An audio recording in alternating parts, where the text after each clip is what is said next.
So you want a better Glock trigger? Me too. You're in the right place. Don't go anywhere. We'll get right into it right now. But first, a word from our sponsor. Do you want to build a stockpile of ammo for when the Schumer hits the fan? Do you ever wish ammo accumulation was easy and automatic? Are you interested in free ammo? Well, let me tell you about Ammo Squared. Let's be real. Most of us aren't buying ammo every week. We forget to pick it up or we spend our money on other things. We never get our stockpiles built up and we're frustrated when we need it and we don't have it. Now, while I still buy ammo locally for range days, Ammo Squared is an amazing way to build your ammo stockpile for the long term. They simplify and automate the process so you always have ammunition piling up in your stockpile.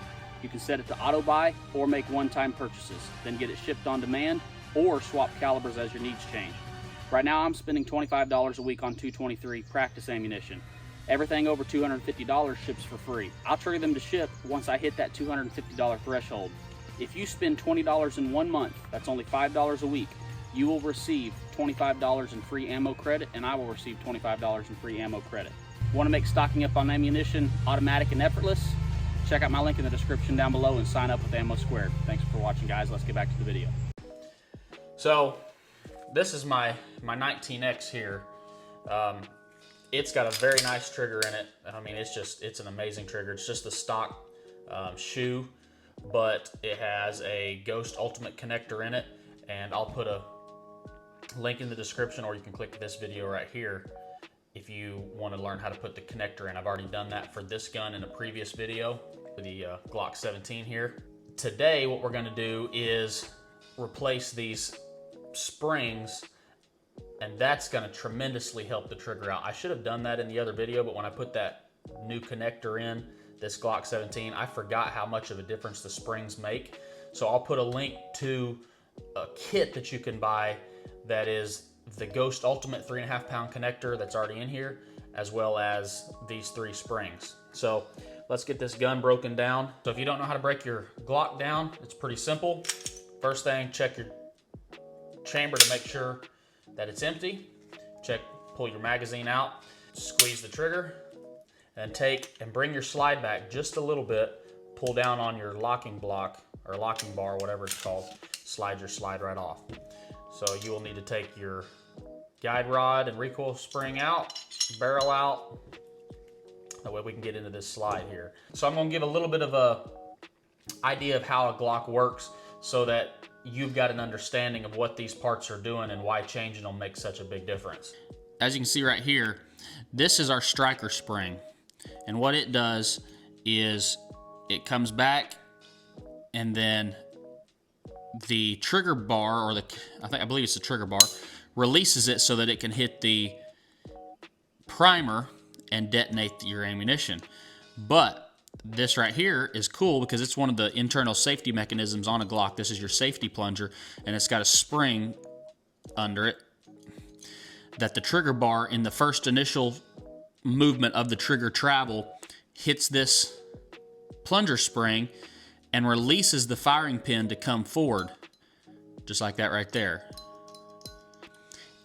It will not come forward unless that safety plunger is depressed. There's a spring under that, so part of the initial pressure you feel in your Glock trigger is this plunger spring being depressed. So we want to change that. The striker also moves backwards during the trigger press, and then it gets released. So it moves backwards, gets released. So of course, this spring also needs replaced because it's holding weight, or because that's a major part of the weight of your trigger press. So in order to break that down, we need to take off our back plate. And you do that by releasing this. This is a spacer sleeve that I'll show you in here in just a second. You want to press that down. I like to use a pick. You can use a punch, a little screwdriver, whatever you want. Press down on that, and then forward. So I can do this. Down on that, and then off with your slide backstop plate. Now there is springs under that. They're not under a whole lot of tension, but keep your thumb over it until you know that the springs are released. Now your striker or firing pin, whatever you prefer to call it, this whole firing pin striker assembly comes out. This is the spacer sleeve that you just pushed on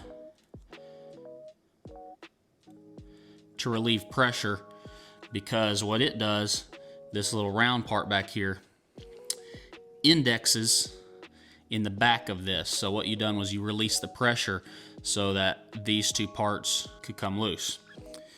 You need to take out your extractor depressor plunger assembly. Big word, big name. And then this is your extractor. It is what flings the ammunition out of the gun whenever it's cycling. So in order to get that out, you can just simply, it's retained by the plunger here. So we'll press that safety plunger and it'll fall right out. Now, your plunger comes out as well. There's your plunger spring. So it's kind of held in there pretty decently.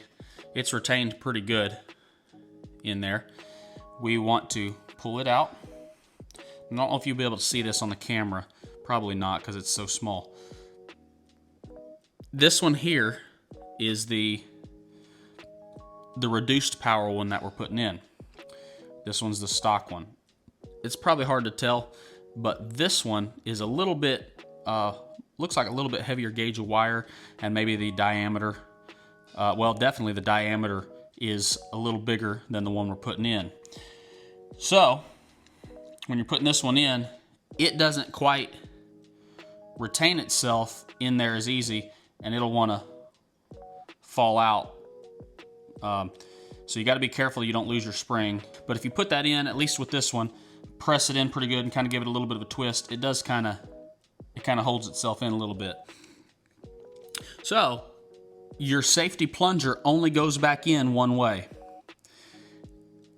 On this plunger, you can kind of see that this side is a little more squared off, and the hole right here is also a little more squared off. So if you can line that up, it's pretty simple to just drop that back in.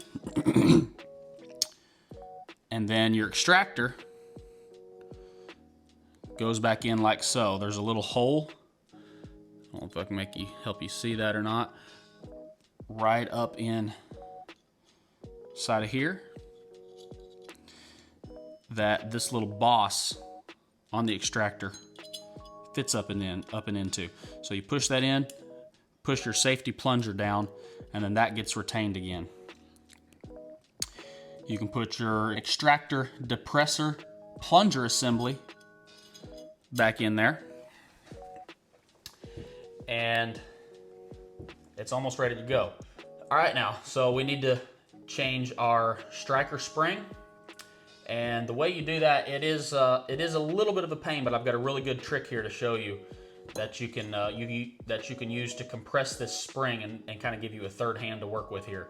So if you'll take your striker, turn it in upside down and put it back in there, you can pull down on this spring really nicely and remove these spring cups. Now these are easy to lose. I drop them pretty frequently when I'm doing this, but you take that out. Here is our new reduced power 3.5 pound striker spring. Of course, it goes back on like so.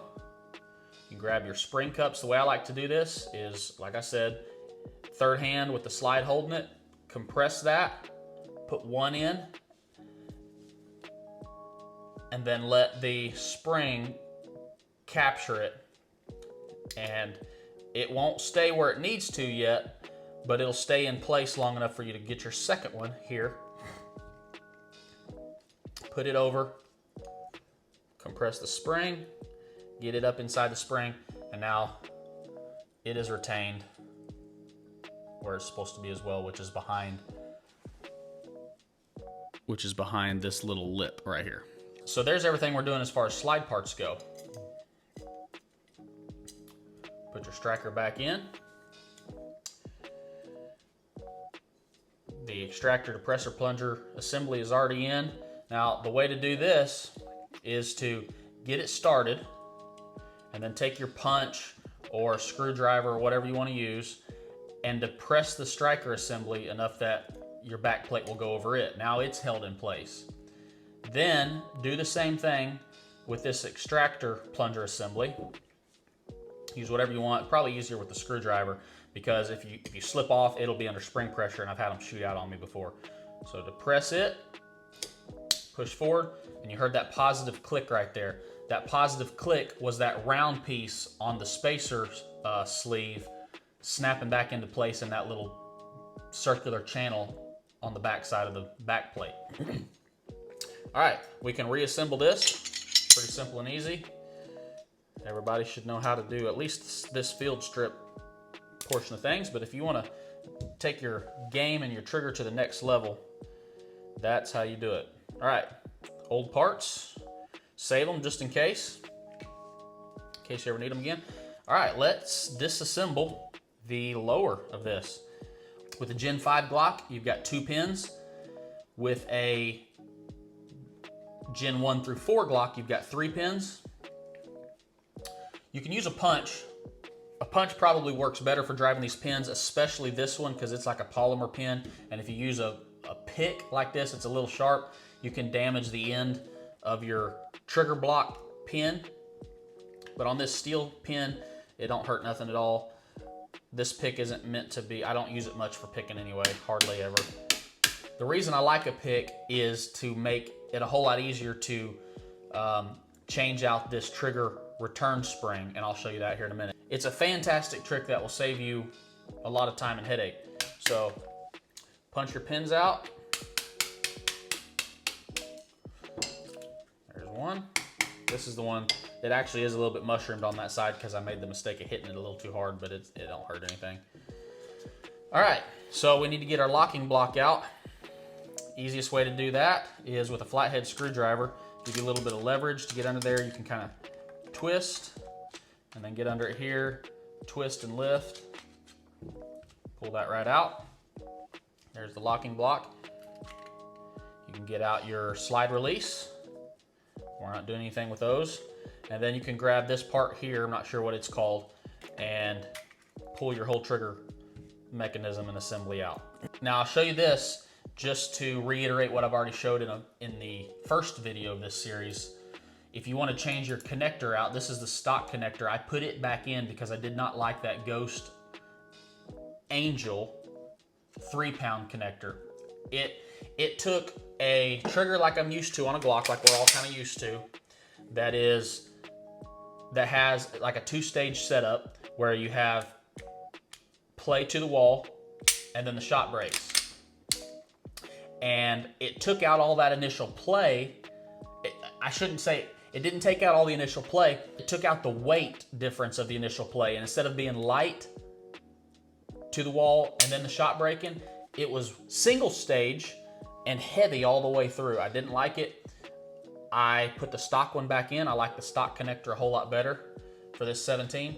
And I ordered the Ultimate, which is what I should have ordered to begin with. But as far as the process of changing it out, it's all the same. So take your screwdriver, whatever, you just get under that connector, work it out, pull it out, and it fits into a little channel right there, you can see. So obviously I'm not changing it, I'll put it right back in. All right, so what we're doing now is putting in this 25% increased power trigger return spring. And we put in 2 reduced power springs, the striker spring and the plunger spring. Those are both reduced power. This one is actually increased power, and it resets the trigger a little harder, the way I understand it, and makes your reset a little faster and a little more tactile on the forward motion of the trigger press after you've shot and released. So this one's a little harder. You can see here there's these T-slots. This one is the one that lets you enter this part. So you enter it here, it comes through from the backside and then slides forward and then drops into place right here. And you can see it inside of there right now. So this is why I like to use a pick. On the back side of this little assembly here, there's a little slot, and that pick fits right in that slot and allows you to manipulate this a whole lot easier. So watch what I'm doing here. It's in the slot. We're gonna take and press that up and out, move it back to the second or the first T-slot, however you want to think about it, and pop it through, and it comes right out. Pretty simple to do from here. This little bar turns sideways and locks it into place. You just want to compress the spring a smidge, turn that, and that pops right off. You can take this spring off, grab your increased power spring, slide it on. Now, don't get confused about how this piece goes back on. It does not go on like this. Let me get it set up again. It does not go on like that. It goes on like this. Slide it forward.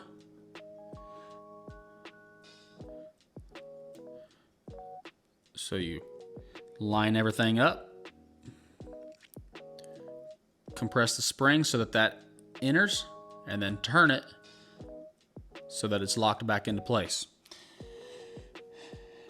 This pick trick makes a big difference on the disassembly and the reassembly of this part. It took something that took me many minutes the first time I ever done it and turned it into seconds. So again, from the back side, we're gonna push this through and bring it out the first T-slot, guide it forward and into the second one, and boom. We're done. Reinstalled.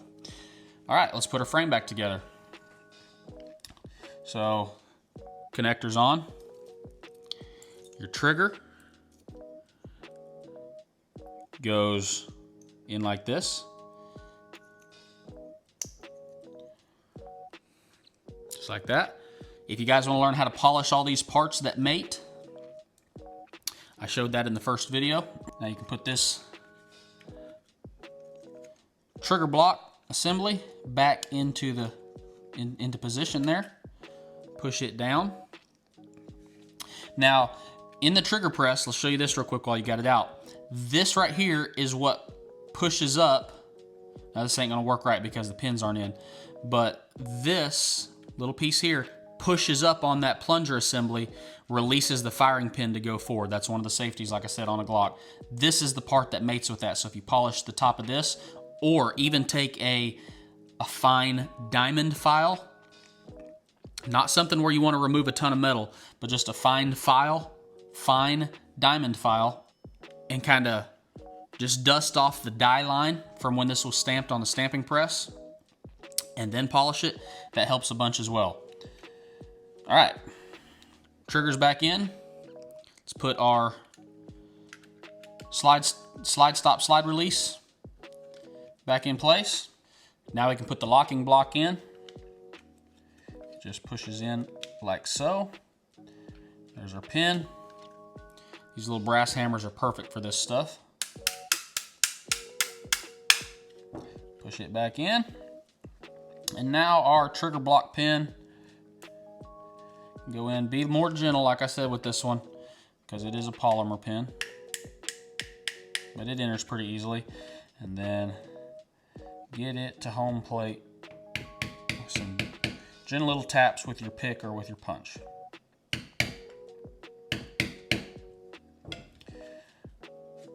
All right, slide back together. Get all your grooves and channels lined up. Your locking block, everything. And then to lock it into place, rock and lock.